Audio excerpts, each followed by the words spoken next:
बुखारी की 969, इसकी हेडिंग में इमाम बुखारी लेके आए हैं कि इब्ने उमर और अबू हुरैरा रज़ियल्लाहु ताला अन्हुमा बाजार में 10 दिनों में जाते थे और बुलंद आवाज से तकबीरात पढ़ते थे, अल्लाहु अकबर अल्लाहु अकबर, ला इलाहा इल्लल्लाह वल्लाहु अकबर, अल्लाहु अकबर वलिल्लाहिल हम्द, ताकि लोग भी यानी तकबीरात पढ़ें, यानी तकबीर ही तकबीर हर तरफ बुलंद की जाती थी। मुसन्नफ इब्न अबी शैबा में इंटरनेशनल नंबर के मुताबिक 5631 है कि मौला अली अलैहिस्सलाम रज़ियल्लाहु ताला अन्हु,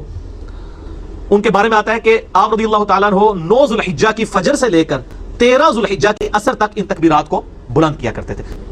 अच्छा, अल मुसन्नफ इब्न अबी शैबा में आप अगर तकबीरात वाला चैप्टर निकालें ना, जिससे मैंने ये रिवायत मौला अली की बयान की, उसमें आपको 3 तरह की तकबीरात मिलेंगी, तीनों ही सुन्नत है क्योंकि सहाबा और ताबीन से साबित है। एक तकबीर आपको ये मिलेगी कि सहाबा इकराम तकबीर बुलंद करते थे, अल्लाहु अकबर अल्लाहु अकबर अल्लाहु अकबर, सिर्फ ये भी तकबीर बुलंद कर सकते हैं, ये भी ईद की तकबीरात है।